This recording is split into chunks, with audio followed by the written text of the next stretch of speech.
Okay, Professor Standing, we are live, so I will then start. Okay. Wait. Good afternoon. My name is Mukobe Masuta, and I am the Manager for Research, Strategy, and Policy Analysis at the African National Congress. I wish to welcome everyone who is joining us this afternoon to this first of public debates on the basic income grant. I'm not alone. I'm joined by Professor Guy Standing, who I will introduce shortly. But as a way of background, as the COVID-19 pandemic continues to overwhelm healthcare systems around the world and its impact felt on every aspect of our lives, we are all yet to come to terms with the extent of the social, economic, and even political devastation it will leave behind.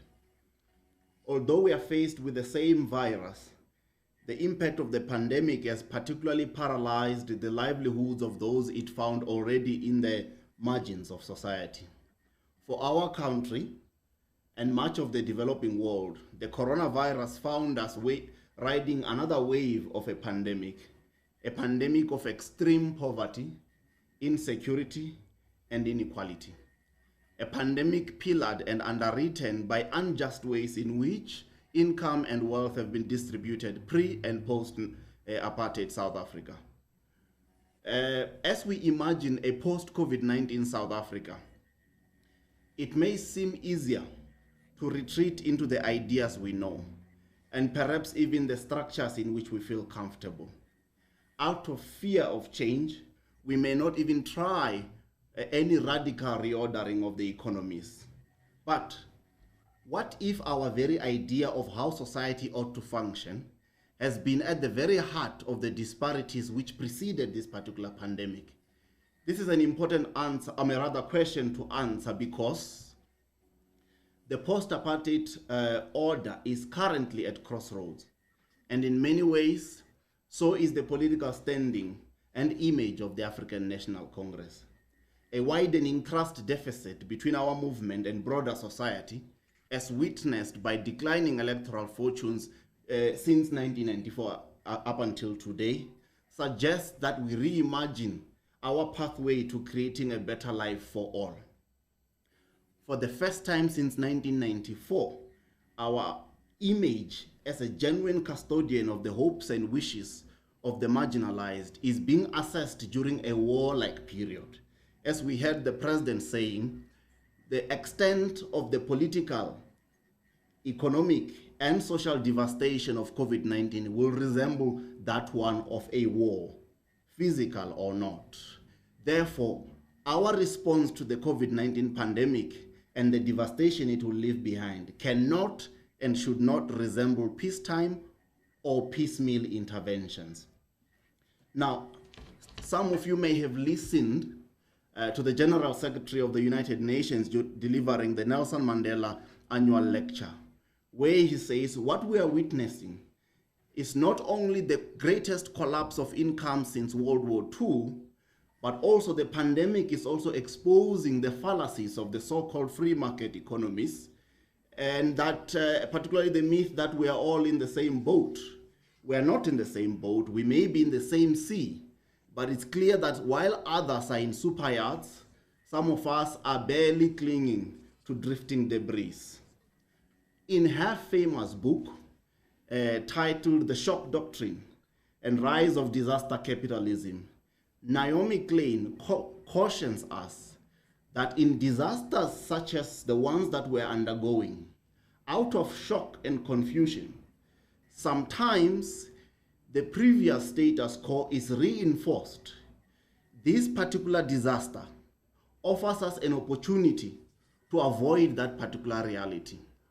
Our esteemed guest this afternoon suggests that this pandemic offers us an unprecedented opportunity to reimagine a different society, a society in which our collective human and natural resources serve first and foremost the basic security and well-being of every man, every woman, and every child through the implementation of a basic income grant. I am terribly excited to welcome Guy Standing, who is Professor of Development Studies at the University of London, SOAS, and founding member and honorary co-president of the Basic Income Earth Network. Professor Standing, welcome. I am very excited to have you here. And I know that we're discussing a topic that's been close to your heart, close to your work and your advocacy work for as long as 30 years, if not more than that. And so I'm very excited to have your wealth of experience and knowledge to come and help us navigate a topic that has become so topical, not only in South Africa, but around the world. So without any further ado, I wish to just pose the first question to you to set off our conversation, and then we'll take it on from there. In your writings, you indicate that we are in the middle of a global transformation marked by a painful construction of a global market system. How has this global transformation come about, and what are some of its key dimensions and perhaps examples of how it has shaped society today? Well, first of all, it's always a pleasure to be in South Africa. I have been many, many times, and I only wish I were there physically this afternoon. And I'd always refused to go before 1994, although I'd been giving economics lectures to some of the ANC leaders beforehand. And then I had the incredible privilege of being director of research for President Mandela's Labour Market Commission in 94, 95, and working then and subsequently as an economic advisor to Tito Mboweni, who was then Minister of Labour, and then went on to become the governor of the Reserve Bank, as we all know. And then I had an opportunity to be advocating basic income back in the late 1990s. We wrote a book on it with Michael Sampson about big in South Africa. And we organized a conference where Desmond Tutu gave a wonderful speech at the end advocating a basic income. And I was working with Vivian Taylor and others on her committee on big. So I've been involved in that debate. Then in 2007, I worked, the Minister of Labour, Madlana, asked me to write a report reviewing labour and social policies. And it always seemed to me that the political miracle that Madiba had induced was not being followed by an economic miracle. I had the wonderful privilege of being asked to his house where I presented him with my report. And I will always remember, he said, it's harder to win the peace than to win the war. Mm-hmm. I think he was profound in the sense that there have been various opportunities to complete the transformation in South Africa.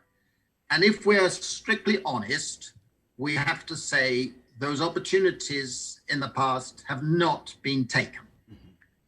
The fact that the Gini coefficient for income inequality is higher today than it was in 94, 95 is a fact that none of us should be remotely proud of.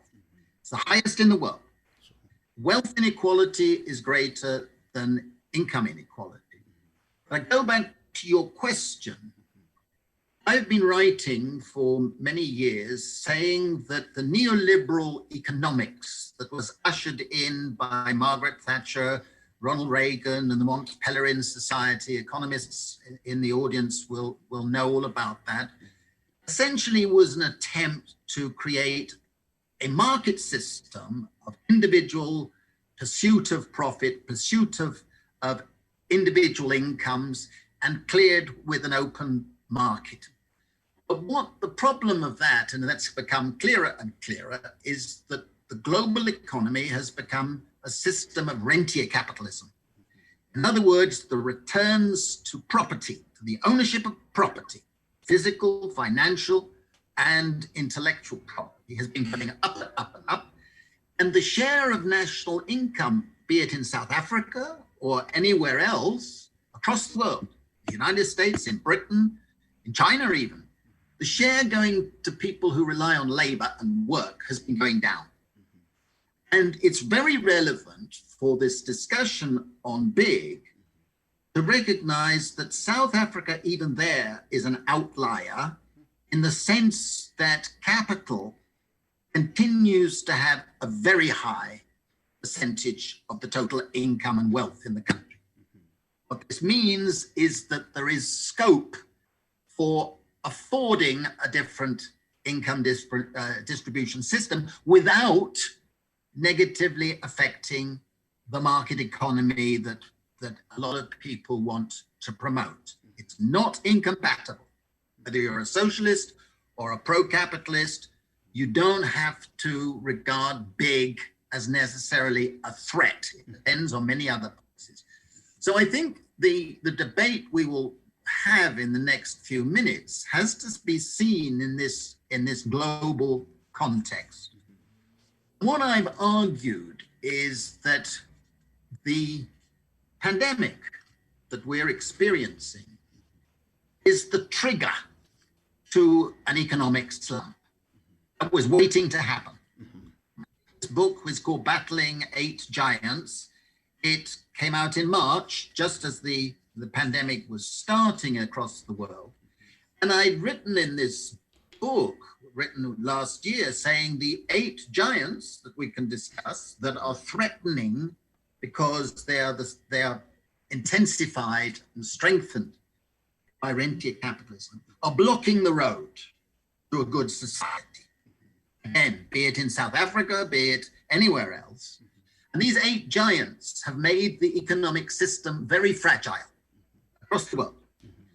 You only need to have a slight shock, a slight crisis, and the whole thing could become a major pandemic slump. Now, I'm using the word slump rather than depression, because here at the moment, we have had a huge decline in national income, a huge decline in the incomes of millions and millions and millions of people across the world. A depression is a slump that lasts more than a year. We have the likelihood, unless we do something really transformational, that this slump will become a depression, because there's the likelihood that it will rumble on without transformative policies, without political courage by our politicians and our bureaucrats and by intellectuals. We all need to contribute to a vision that is based on courage. And there is one lesson that we're all learning from this crisis. The resilience of society will depend on the resilience of the weakest groups in society. If people don't have basic security, they will not be able to withstand high and rising morbidity, high probability of getting social illnesses that will complicate COVID and its ramifications. And we must understand that we are in a time of pandemics. This is already the 6th pandemic this century. That's never happened before. And there will be other pandemics because the natural decadence of our treatment of nature has created the conditions where illnesses and viruses will come from the animals and come from the species to humanity, and humanity will not be able to withstand because the resilience is weak. So I think this context means that we have to treat this subject with extreme urgency. Right. And I must say that since the pandemic struck, I have had an incredible number of emails, media contacts, and requests for doing Zooms all over the world. Mm-hmm. Every single day, I receive numerous interventions, people sending me emails. Why don't the politicians do it? And I did invited a video with the group Massive Attack. They invited me to do a video on basic income. And I had never expected to do a pop song in my life. And I've done it rather late, but it's having an incredible number of views on YouTube and around the world. And that, of course, has accelerated the interest. And I've always believed, and I've always told friends, I've always thought that South Africa was potentially an ideal country in which the consolidation of social policies based on the Constitution would allow a basic income to be introduced in a full way before many others do so. I see. Thank you so much for that background, and I think it's extremely helpful to also know that you've been involved in South Africa's imagination of what a post-apartheid South Africa ought to look like from as far back as '94, and I think that's something that really enriches this particular discussion. I want to now move on to some conceptual issues. Professor Standing, proponents of basic income define and understand it from multiple perspectives. And in your 2019 report to the Shadow Chancellor, you outlined 7 principles that you believe should underpin a universal basic income. That one, I wish to then ask, what is meant for someone who is hearing about basic income for the first time today? What is meant by basic? Why must it be transferred in cash to individuals? What is meant by regularly, unconditionally, and universally? And of course, non-withdrawable, which is my favorite dimension of it all. And kindly take us through these defining aspects and their significance in implementing a basic income. Okay, well, imagine that our income distribution system based in the 20th century is essentially broken down. The things I mentioned earlier. The idea is that every individual in the country, every usual legal resident, and you can define it in different ways, that's a separate issue, will have the economic right to receive each month a modest basic income paid in cash or the equivalent, paid into bank accounts or into accounts and whatever, and paid in a way that people can use it as they choose. That's crucial. It's not a voucher. It's not something that you can only have to spend on certain things. It would be up to you. And it's individual. So for a woman and for a man, each person would receive an equal amount, regardless of gender, regardless of marital status, regardless of household status, regardless of work status. It's paid as an economic right. And as you say, it's non-withdrawable. In other words, the state or others cannot take it back, take it, part of it, to pay for something that they choose, or deny it to you for some political reason. They can't do that. It's a right, an economic right. And very, very importantly, it's unconditional. It's unconditional in the sense I've just mentioned. You can spend the money on the ways you wish. And it's unconditional that you don't have to behave in a particular way in order to obtain it, or not behave in some way that the state might like. If questions of law come up, they should be treated separately. That's the legal situation.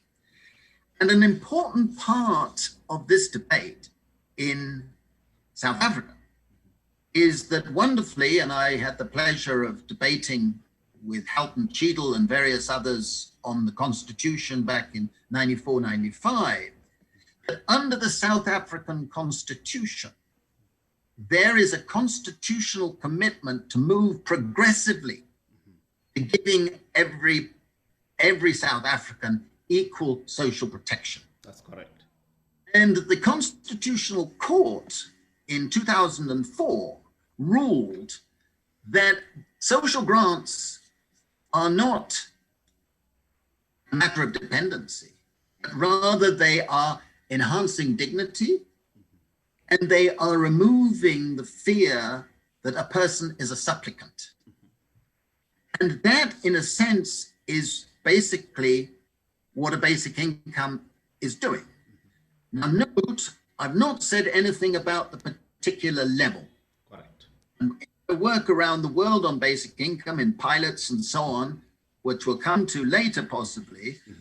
I've always said that there is no magic number for it.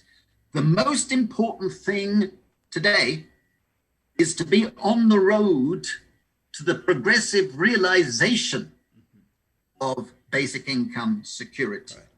And that, I think, is very, very central to the South African Constitution. And I think it's a beautiful constitution for that sort of reason. So for me, the definition is what I've been saying, but we want to think of it as moving towards a level that would give people a sense of dignity, give people a sense that they can survive in the extremis, but not deter them from pursuing work and labor that might increase their income. The current system creates poverty traps, which are alien to giving basic security and alien to incentivizing people to pursue their dreams, their economic activities, and so on. And the basic income doesn't do that. So we'll come back to that possibly later. The definition is pretty clear, and the pilots we've been doing around the world, including in Namibia, in Kenya, in Finland, in India, always respect those principles. Okay, no, that's very clear, and I think it will be now clear to all our audience that you are no stranger to South Africa. So the following question, therefore, is one: what, in your view, are the main justifications for a basic income, and specifically, why does post-apartheid South Africa need a basic income today? Well, let me begin. I've written a book where I've addressed those questions, basic income and how we can make it happen. But I've always argued that the rationale, the justification for a basic income as a component of a new income distribution system, I always emphasize it's a component, not a panacea. Indeed. Right? It's important to realize that. It doesn't solve all the problems that we've got facing us. But the justification is fundamentally ethical. It's ethical in the following three ways. First, it's a matter of common justice. The income and wealth of all of us has far more to do with the efforts and achievements of the many generations before us than anything we do ourselves. It's an act or a thought of conceit if you think that if you're wealthy, it's because you're brilliant and better than everybody else. It's total conceit. And I think a wise person will realize that. And if you believe that the previous generations have created our wealth, and you allow private inheritance of private wealth, and in a sense, a basic income is a social dividend on the collective public wealth of our country or our society. And I think that is a very important justification. It's not a matter of saying only if you do this, that, and the other should you get income security. It's a right that you inherit from the past, in a sense. And second, and I think this is an important thing for many South Africans, it's also a matter of religious justice. I'm not a religious man myself, but Desmond Tutu famously helped define why it was right. And recently, Pope Francis has just come out in favor of a basic income. And if you're religious, you can say the following: God has given us unequal talents, unequal capabilities. And in a sense, a basic income is a compensation to those who have been gifted lesser gifts, lesser talents than others, particularly those who don't have the gift of making money. So religiously, I think it's important. Ecologically, it's important as a matter of justice. because it's the poor who are paying for pollution, the poor who are suffering from global warming and polluted air much more than the rich. In a sense, a basic income is a compensation for that fact, which is easily shown to be the case. So for me, the first justification is ethical, a matter of justice. The second is, we all say we believe in freedom. We all say we believe in freedom. But you can't be free unless you have the capacity and access to material resources to be making good decisions about your life and the life of your children and the life of your community. And vitally important, freedom means the ability to say no. The importance of being able to say no.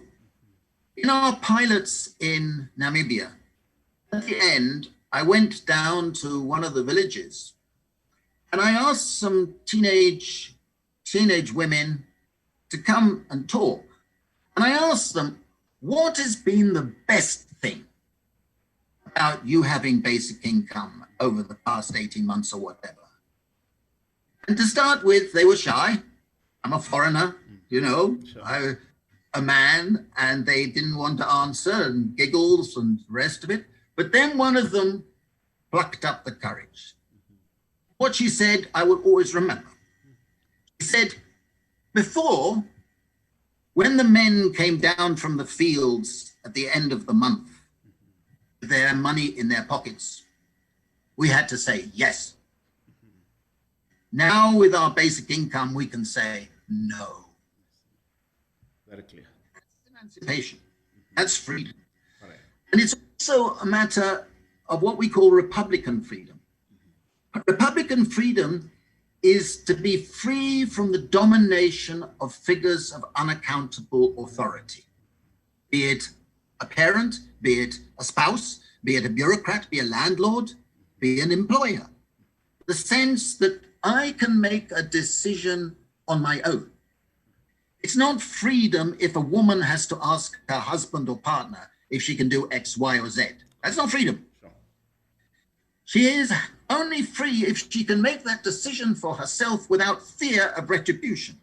And one of the beauties we found in our pilots, particularly one in Canada, was that when women started to receive their individual basic income, some of them plucked up the courage to leave abusive relationships.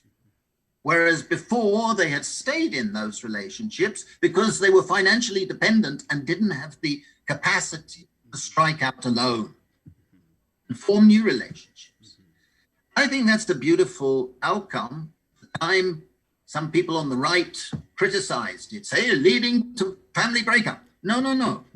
It's leading to better respect. It's leading to freedom. And what I've argued in the results of our Indian pilots, because when I went to our villages, we had 6,000 people receiving the basic incomes.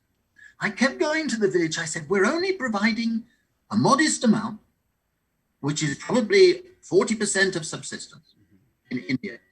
And yet we're seeing tremendous improvements in the community, in life, in health, and so on. How come? And I realized, I should have realized earlier, I think, the emancipatory value of basic income is greater than the money value. That is the contrast to all other social policies which have conditionalities, which have selectivity, which have means tests, behavior tests, and all of those things. And I think that is an important lesson, because when your finance minister starts talking about the costs, we'll be able to say, look, a basic income reduces other costs. It has economic benefits that make the net cost of a basic income grant much less than the gross cost. Correct. Often do a back of the envelope calculation. They multiply the population by 18 to 59 by whatever number of rands you're going to give and say, look, that would be a terrible high percentage of GDP we got.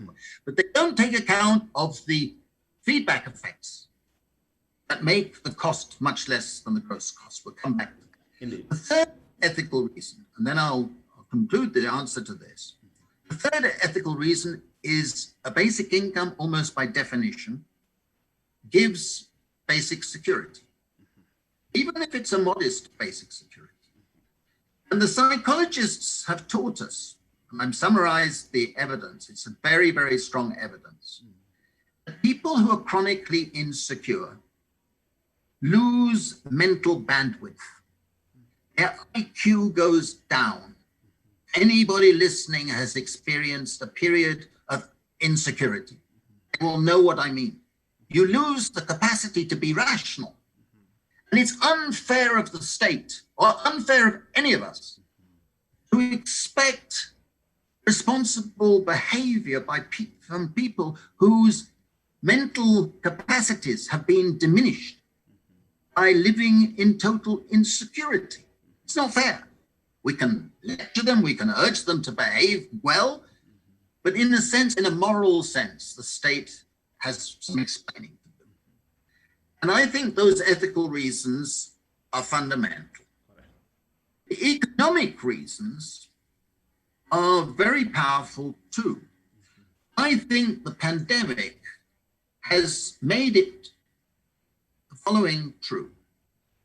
The ethical case has always been overwhelming in my view, but now it's an economic imperative. We can't get out of the pandemic slump without something like a basic income. And the question that many people should be asking is this: can South Africa afford not to have a basic income? That's a good question. I think that it's important because this is a great demand shock. This is a huge shock to aggregate demand. People can't afford to buy goods and services, and therefore investments go down, the vicious cycle continues. We need to increase aggregate demand.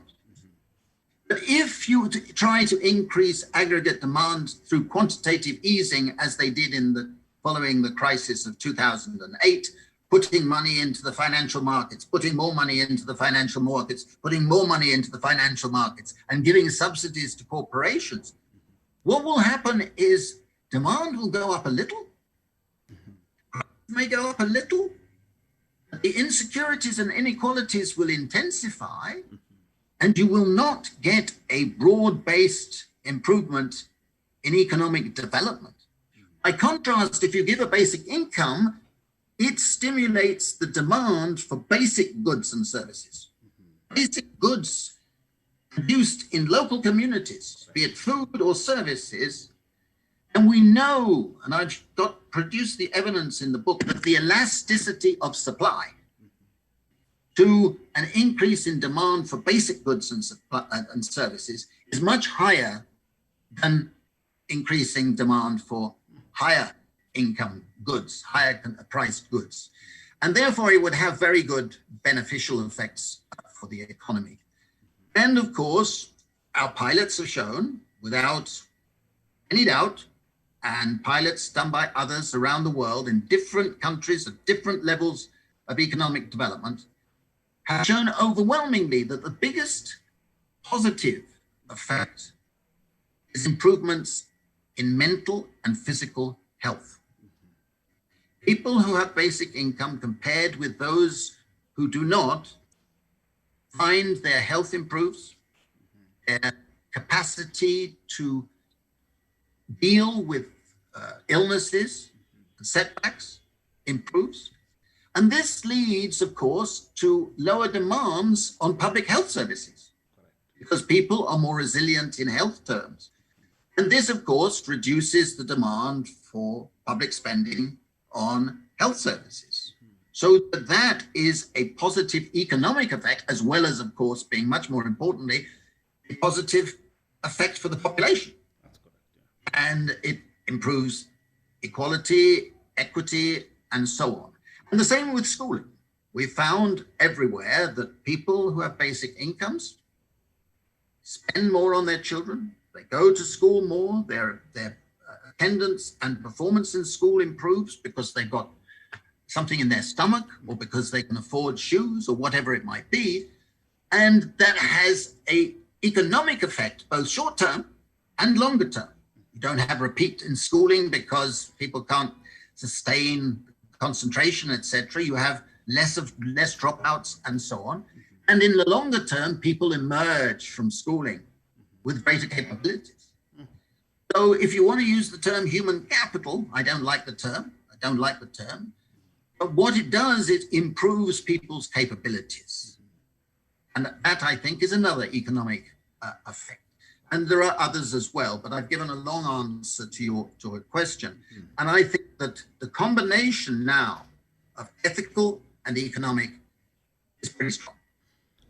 And Prof, I think you've done justice to that question, and I will have to come back to the economics of it all, because I think the response you've given does assist with one of the questions I'm going to ask when we start talking about where we could possibly get the money to fund a basic income. I think the economics argument and the back of envelope illustration that you made would really help us with that question. But before we go there, you've touched on a number of experiments, some of which you have actually been very much involved in around the world. But before we get there, as you stated earlier, just before the pandemic, you published Battling 8 Giants, a book that has, I would recommend to every single person in the world, particularly here in South Africa. But in that book, you document how the reforms of the past 3 decades or so have given rise to these 8 giants or 8 evils or 8 challenges, however one would want to interpret them, and I believe you'll do justice to explaining what 8 giants actually comes from and what it really refers to. But you've referred to these 8 giants as challenges that have paralyzed our collective well-being and also threaten the sustainability of our collective future. Specifically inequality, insecurity, debt, stress, my favorite, which is precarity, automation, populism, and ultimately extinction. Could you kindly take us through how these giants are linked and how you believe a basic income would help us to weaken them in pursuit of a more just society? Some elements of which you may have already mentioned, please, if you could take us through that particular thesis, I think that would be very helpful. Okay, well, let me start by saying that the title of the book and the theme of the book emanates from William Beveridge's famous report done for the British government in 1942.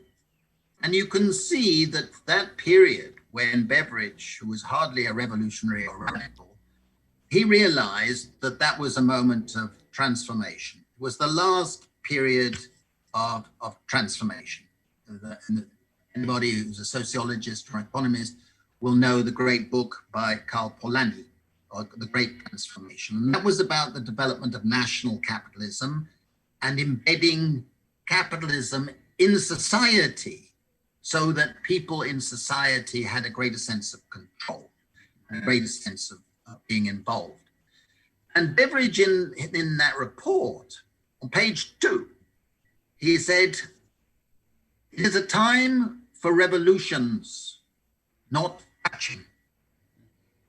And we need to slay 5 giants.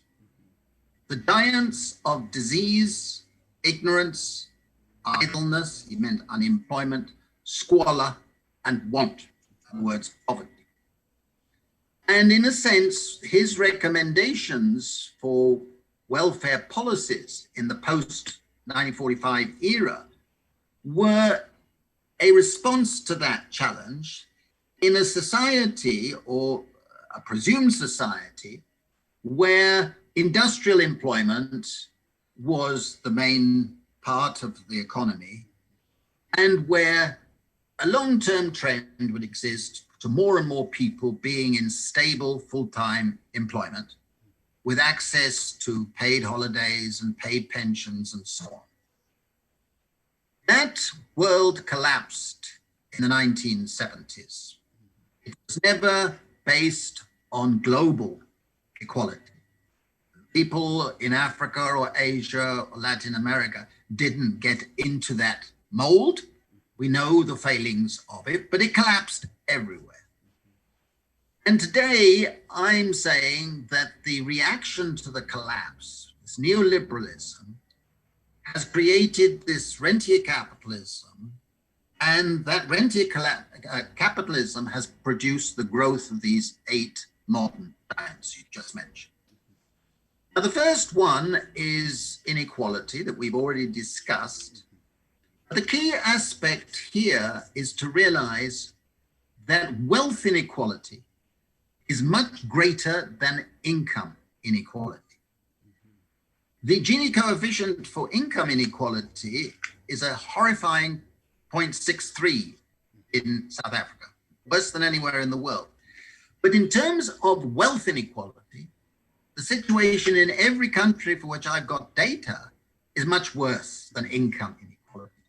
And ironically, wealth has risen relative to income. The value of wealth in society has been going up and up relative to income. And the proportion of wealth that is inherited has also been going up. This is very important because it says, look, we will not get much income security or income distribution out of hoping to raise wages. We have to develop other mechanisms for reducing wealth inequality, reducing income inequality. And if we don't, many of the other giants that I'm about to discuss will get much, much stronger, and we'll all suffer, even the richest. So the second giant is this pandemic of insecurity. We have societies, even rich societies, even the richest, like Sweden and so on, where the growth of insecurities has been astronomical, huge growth of insecurity.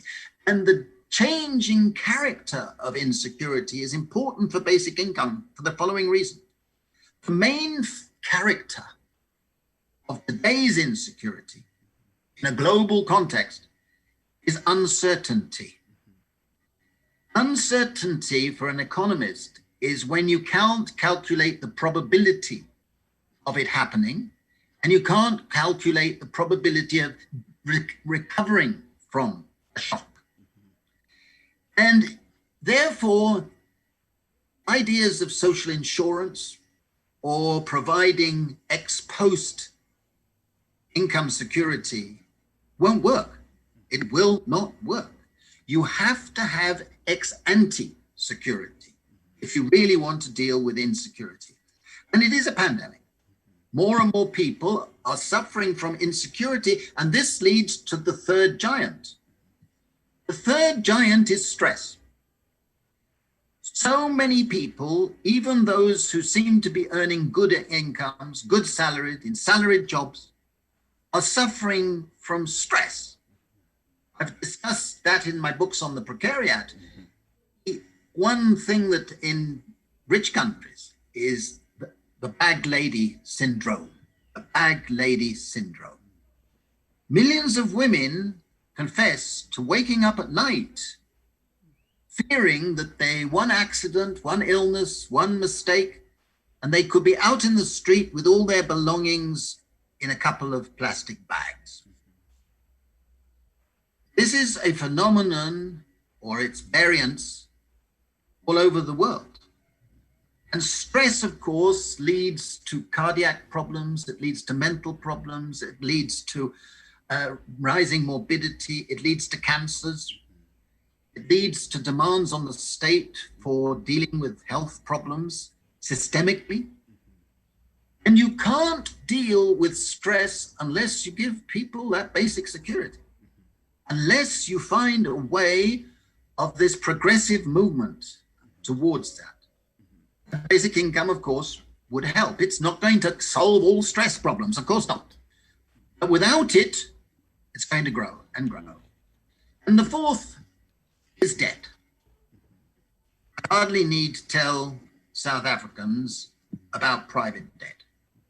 But one of the worst features of rentier capitalism is that finance, whether they say it or not, they won't say it, they thrive on people being in debt. That's where they make their money. They make their money from having millions of people in debt to them.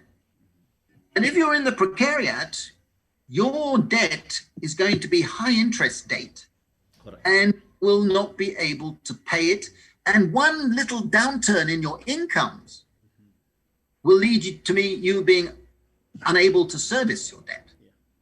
And this, of course, is what's happening across the world because we don't have basic income security where people can get control of their debt.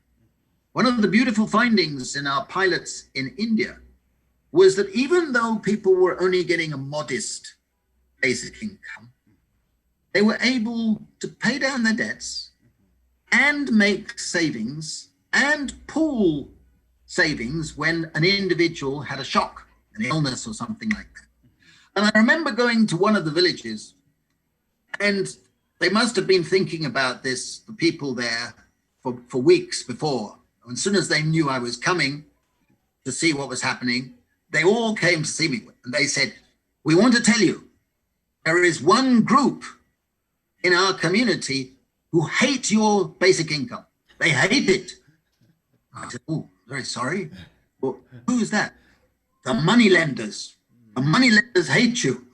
And I said, "Well, we can't please everybody. That's a great pity." Of course, debt is something that is linked to stress. It's linked to insecurity. It's linked to inequalities. It's all part of the same pandemic, if you like. The fifth one, which you mentioned, is precarity. And the notion of precarity is different from what many people in academia talk about.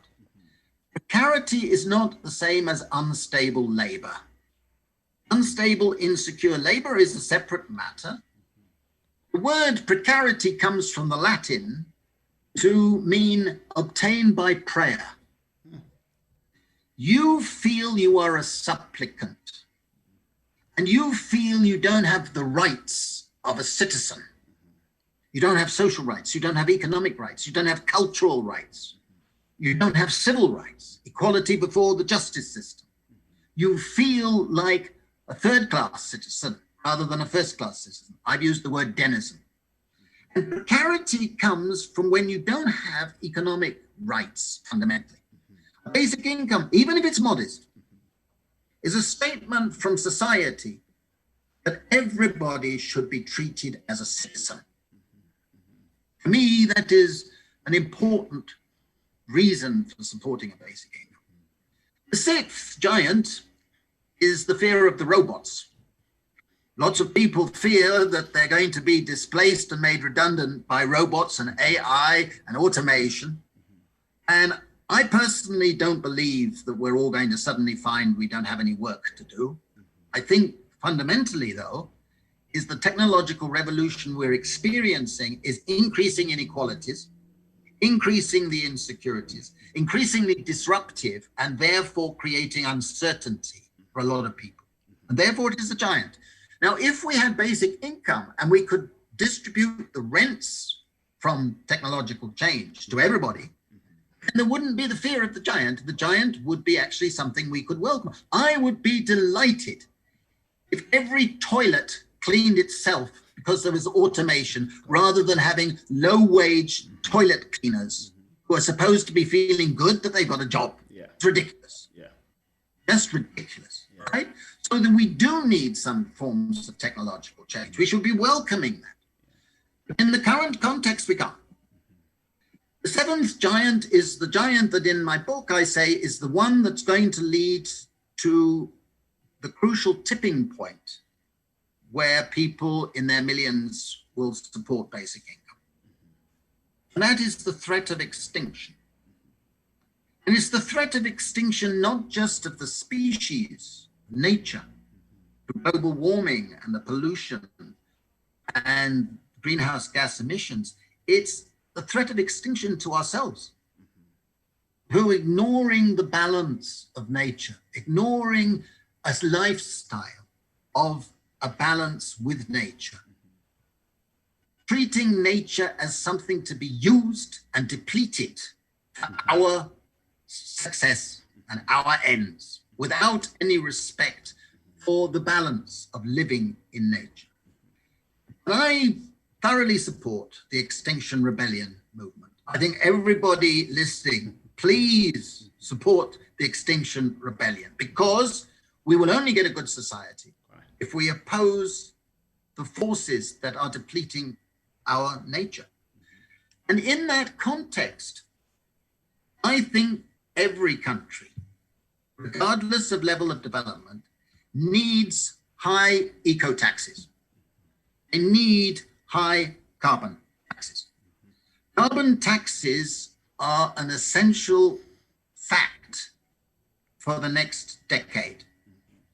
And the problem is that they are politically regressive, because a carbon tax is a higher percentage of a low-income person's income than they are for a wealthier person.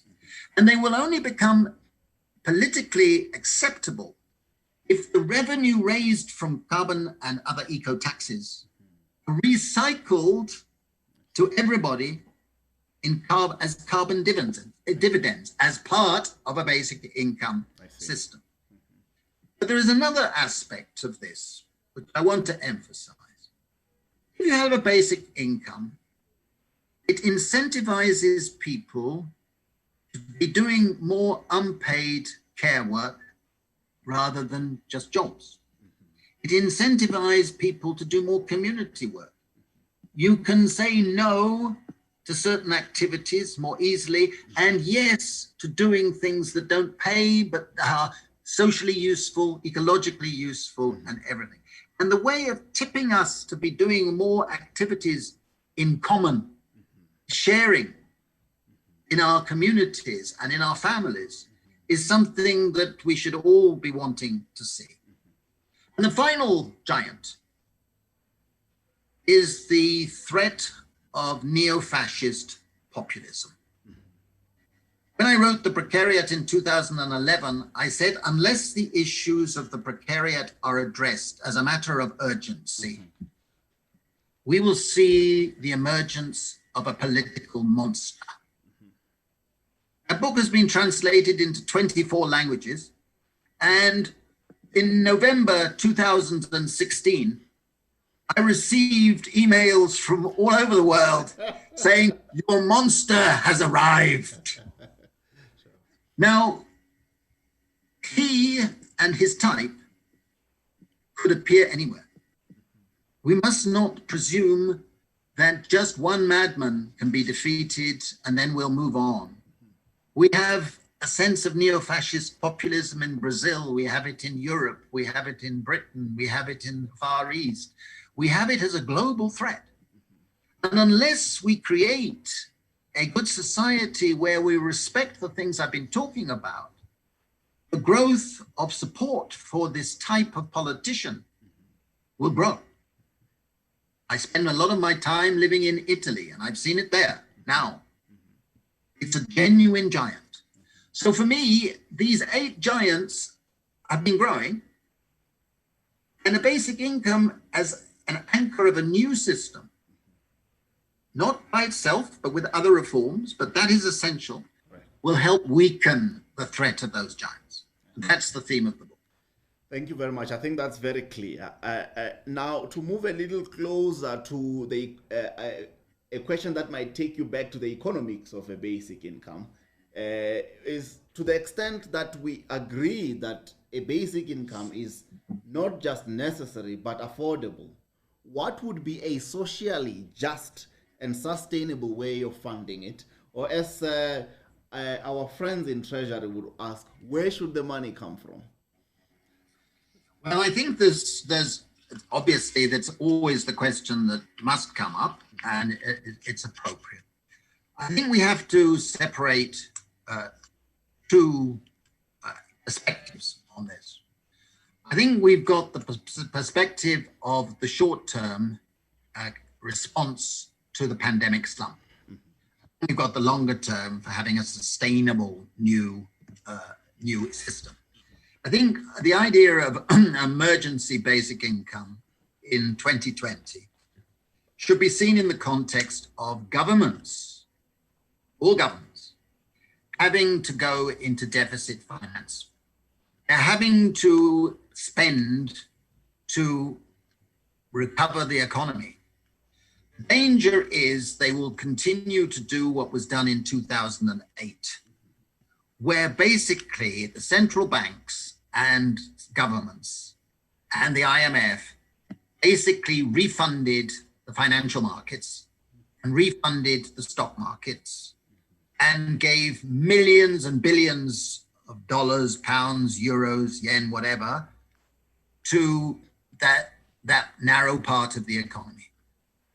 The result, without a doubt, has been that economic recovery was slow. Inequalities have increased. Those giants have grown stronger as a result of all of that.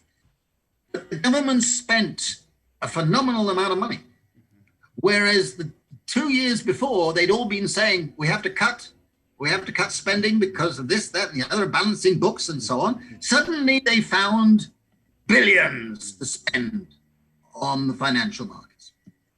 Today you're seeing the same thing happening. It's unnecessary. In a sense, you could treat the payment of a big this year as quantitative easing for people, rather than quantitative easing for the banks and the financial markets.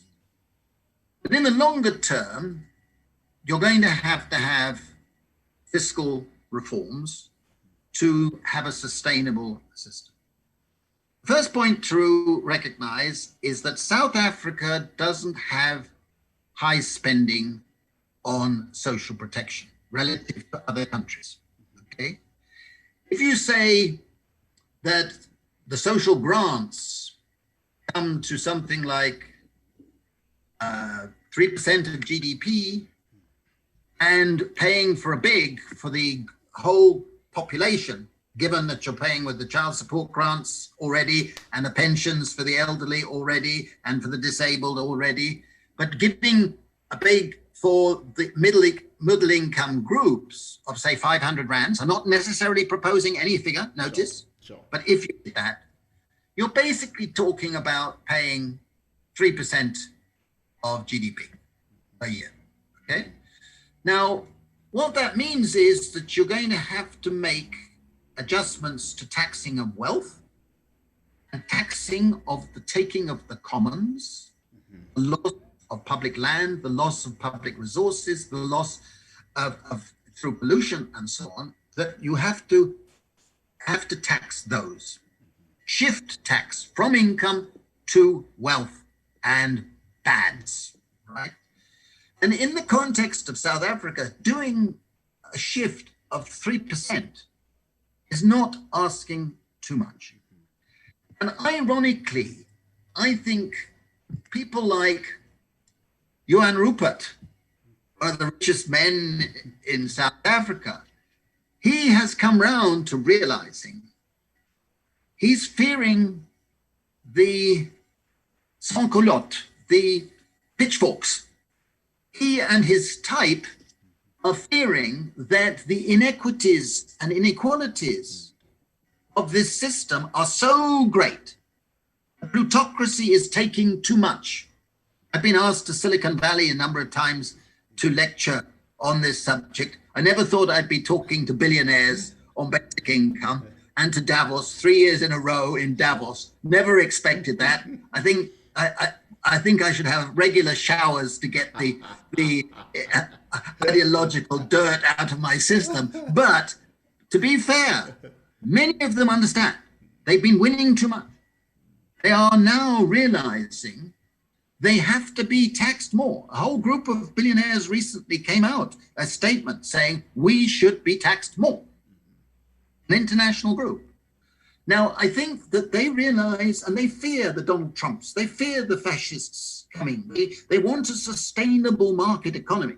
You can't have a sustainable market economy if millions of your citizens are becoming denizens and are living on the breadline or below it.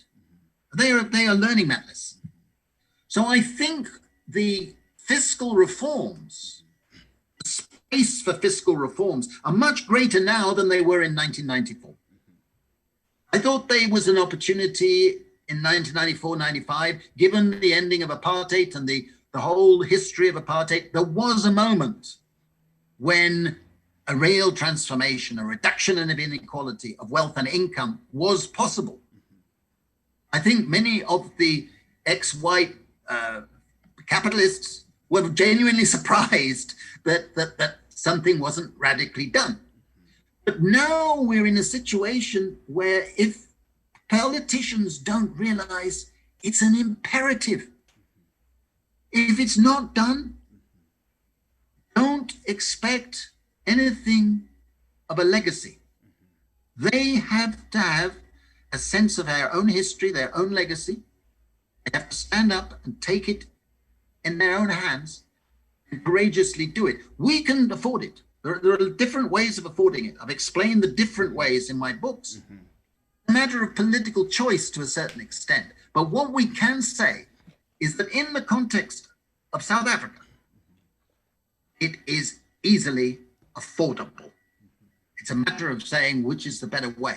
I'm advocating the creation of national capital funds where parts of the levies on carbon and other things go into the fund, build up the fund, which invests internationally. And as that fund increases, the capacity to pay out bigger social dividends, i.e. bigger basic income, increases. The same has been done in Alaska and Norway and a few other countries. But that's my particular political recommendation. And it stems from saying the commons are being taken away from us illegitimately, and therefore we should be compensated. And the only way to do it is equal basic income grants. I'm actually was about to follow up with something you briefly touched on, which is that which is something I shared with you before we went on air, that universal basic income seems to be gaining friends from the most unlikely of places. As you stated, from Silicon Valley all the way to investment bankers. And here in South Africa, the head of Goldman Sachs is the latest unlikely friend of a basic income, who recently gave a speech at the University of Cape Town. And the first two recommendations of the 10 game changers was that there must be a basic income and that there must be tax reforms to fund a basic income. Now, I want to then ask, why do you think a basic income, and you've briefly touched on this, so I don't really want to repeat, but I think it's an important development. That why do you think universal basic income, beyond the pandemic, why do you think universal basic income has moved from being shunned as pure madness to being at the center of the political discourse? You may have touched on some of the reasons, but I thought I must ask this because I was pleasantly surprised by what Mr. Coleman said at UCT. Well, let me first address a criticism that stems from that of basic income, which I find offensive and intellectually stupid. A number of those people have come out in favor of basic income recently, and friends of mine on the left, a number of them have said, well, if it's supported by people like that, it can't be any good, right? And I think that is a stupid argument. The fact that he's maybe a multimillionaire and he's doing that sort of thing doesn't make him stupid. Sure. I mean, that's the first thing. I've always been in favor of the National Health Service in Britain, something that I regard as a precious piece of our society. Well, as it happens, Adolf Hitler was in favor of a national health service. Mm-hmm. Well, on the same logic as that criticism, I should therefore be they should therefore say, well, the National Health Service can't be any good because Hitler thought it was a good idea. I mean, that's ridiculous, right? Yeah. So I think that the fact that someone like him has come out and many others are seeing it is neither here nor there. I think it's good because it indicates that people like him are prepared to make some concessions, are prepared to accept higher taxes and whatever, because they realize they can do their economics and they can realize that it's got to be paid for. But I think that the answer to your question goes back to Milton Friedman, not my favorite economist, but funnily enough, he joined BIEN, our association, a few years before he died, because he said he'd come round to realizing that not a negative income tax, but a basic income was necessary for a functioning market economy. Because if people don't have basic income, they can't make rational choices. They can't make the sort of choices that a market economy depends on, because they just have to do what they're told and they don't have the chance and so on. And therefore, I said, well, fine, that's a reason. That's a reason. The fact that he's not an egalitarian like me is not neither here nor there, right? I think that that's a very good reason. And I think others realize that the rentiers, the people who are gaining more and more of the total income, will continue to gain more of that income. And it's explosive. It's explosive. You know, percentage. It goes up and up. And they realize that some of that rental income has to be recycled to everybody. And with automation, we're going to see that getting much worse, as I've just said earlier. So I think they've reached the logical conclusion from their own paradigm. And I welcome everybody who comes round. I would advocate for different reasons, but I respect those reasons that they're advocating. Indeed. I would like to, as we get closer to our final question, just to deal with some of the standard criticisms which have been leveled against the basic income. Some of them, at the moment the African National Congress announced this interview on universal basic income, some said on Twitter, a basic income is nothing but free money. Stop giving people free money. Create jobs instead. You are increasing dependency on the state. People will be lazy. They won't respect free money. How should we respond to that kind of criticism, which is very much alive even here in South Africa? I suppose the first thing I could do was ask them, please read my book on basic income, because I've answered all of those with separate chapters. But let me go to your different points that you made. The free money point. If you say that people should not get free money, I want you to stand up and shout, we should abolish inherited private wealth. Private inheritance should be abolished tomorrow morning, because that's given a minority of people a lot of free money and free housing and free of that, this and that. I want to hear that loss of hypocrisy, okay? But this is not a matter of free money. That's why I put it in terms of common justice. This is a dividend on the public wealth. Our ancestors, my ancestors, contributed to the income of all of us. I don't know whether your ancestors or my ancestors contributed more or less. We don't know. But a basic income is essentially saying, given that, we should all be treated equally. Similarly, we've lost our commons. A large part of the land, the water, the air, the national amenities have been converted to private wealth when they belong to all of us. We need to be compensated for that. For me, this is not free money. This is money that you can use to develop yourself, to develop your family, to develop your community, to be a better citizen. It is a citizenship right, as a way of fostering a citizenship mentality. I think that's a much better way of seeing it. The dependency, as the Constitutional Court ruled in 2004, I mentioned this earlier, it actually had the wisdom to rule that social grants do not create dependency. On the contrary, if you have the right to basic security, you are less dependent on bureaucrats, on this and that, and you can assert your individuality better and develop yourself. This is a different mentality. And in fact, this is saying that all of us have an equal right to a base. Then it's up to you. It's up to you to develop yourself.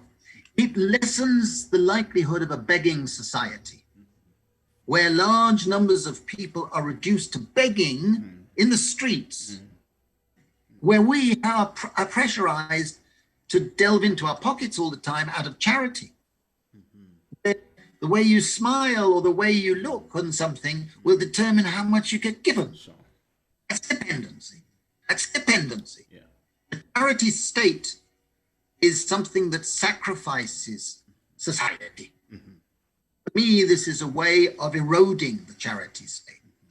As for laziness, I want to state the following statement based on all the pilots. You're looking at a man who's had a strange tendency, which is to conduct basic income pilots in 4 continents over the years, over a long period.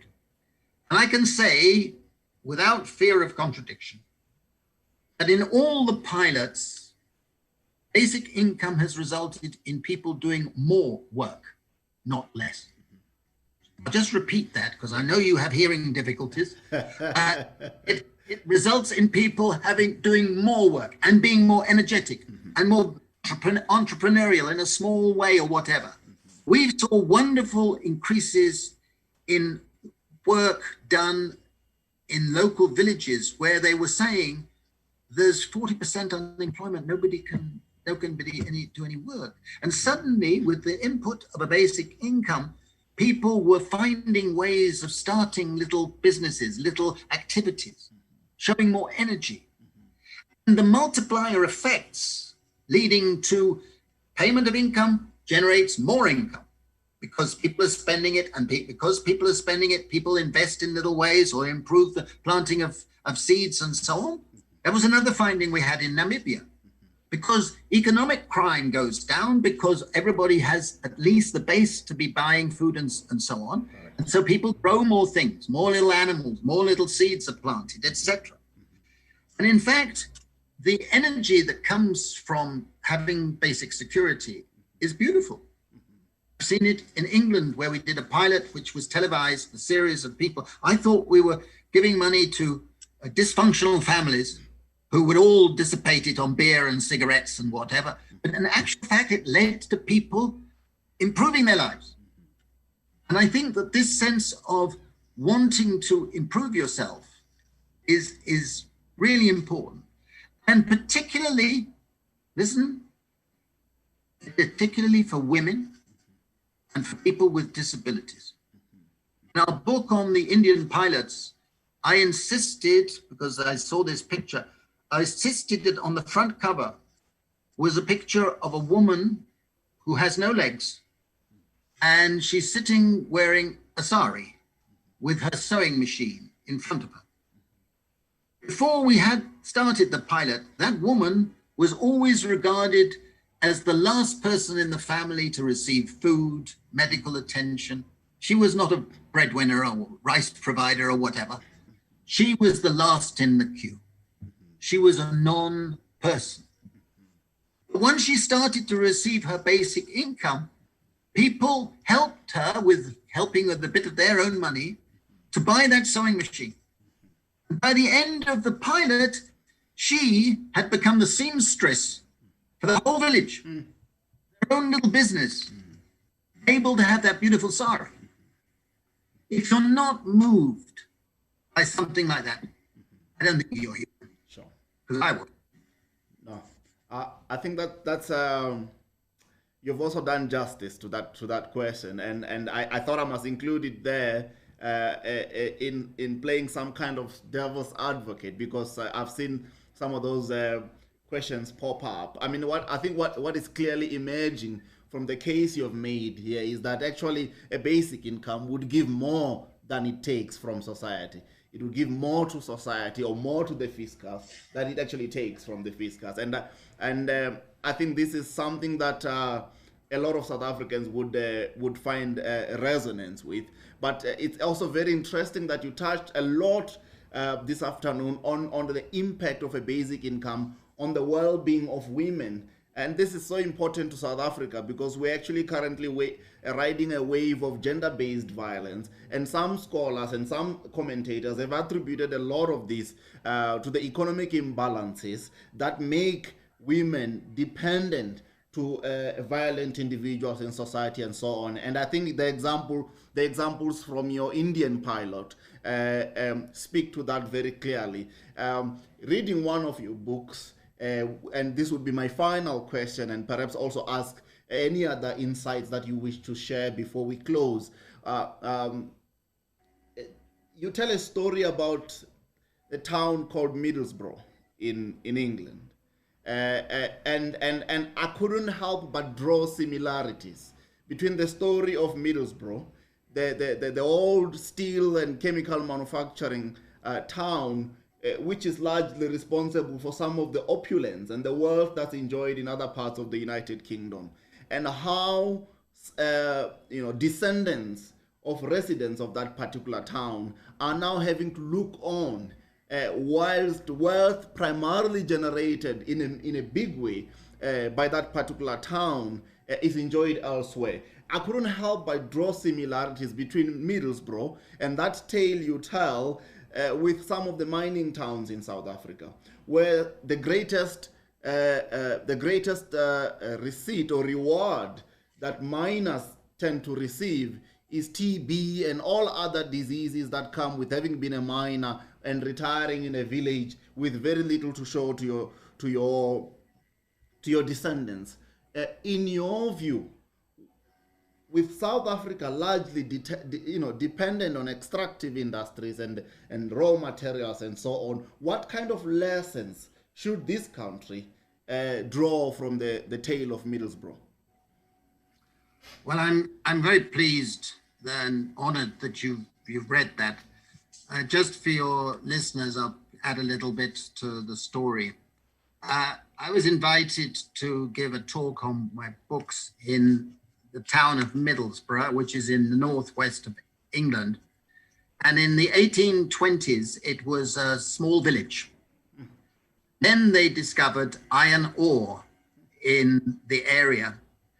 And overnight almost, it became the center of the Industrial Revolution and then a center of the British Empire.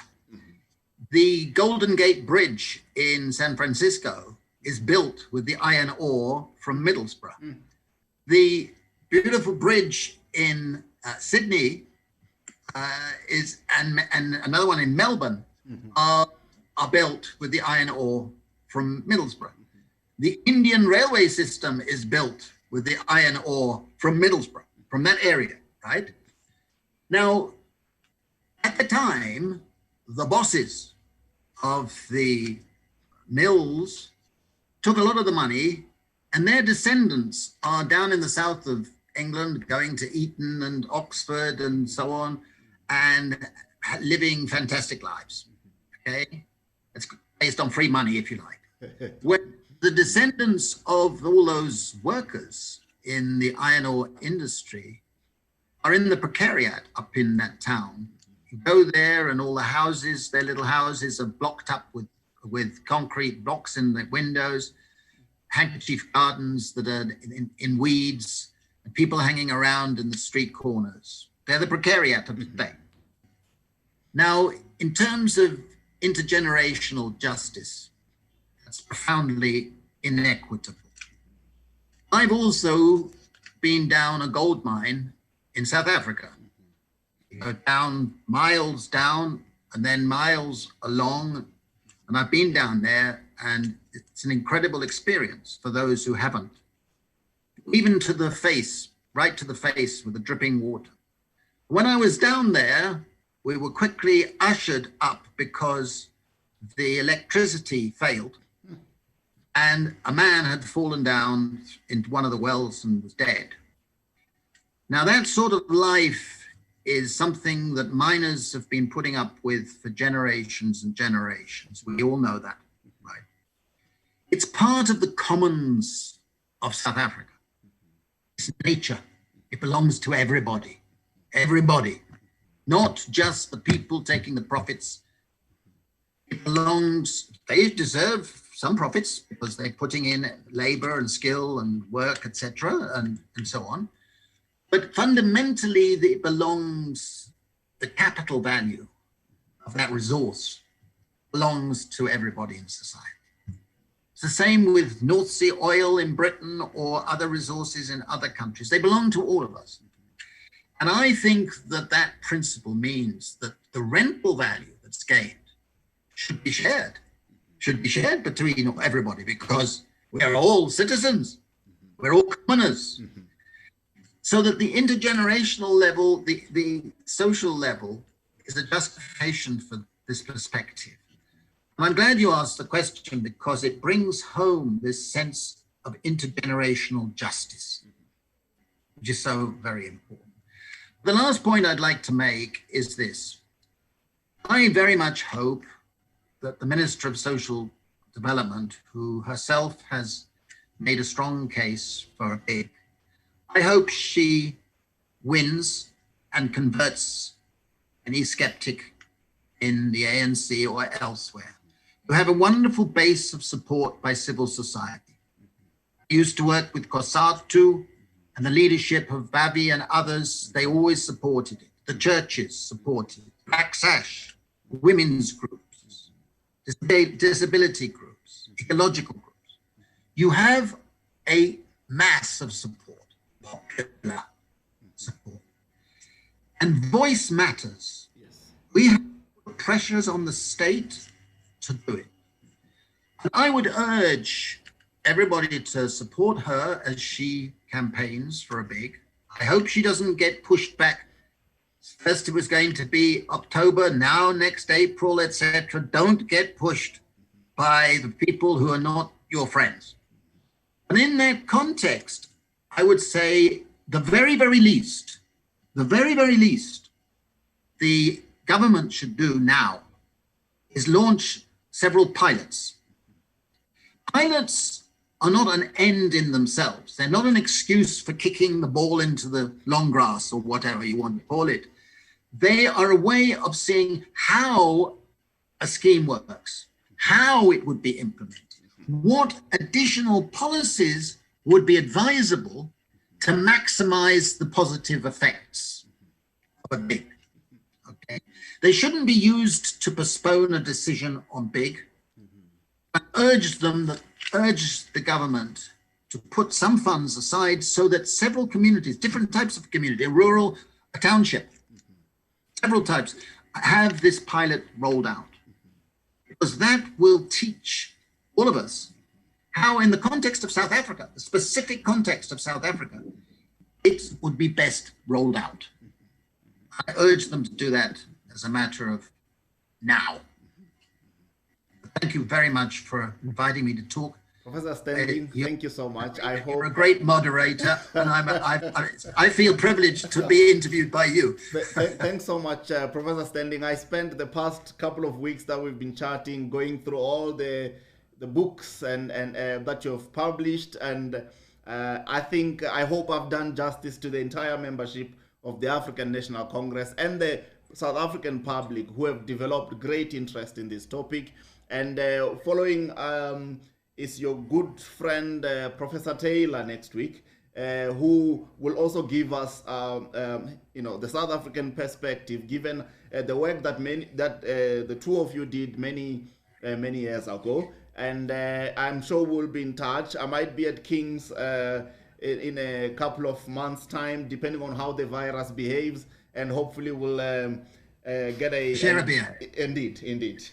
Thanks a lot for making time. Pleasure. Great pleasure. Okay. Good luck. Cheers. Bye.